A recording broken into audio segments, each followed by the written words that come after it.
Hi guys, it's Elisa from GS Audio Italy, here to show you our Alternator 280 ampere, specific for lithium, AGM and LTO batteries. The alternator is supplied by a control unit which permits to regulate the voltage at 14.8 volt steady of charge. In order to install the alternator, you just have to insert the plug and connect the positive and negative cables to the battery, the key remote, and the big positive of charge.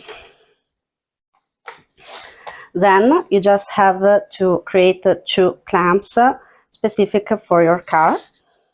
You receive the alternator with the manual, and for more information you can take a look on our website.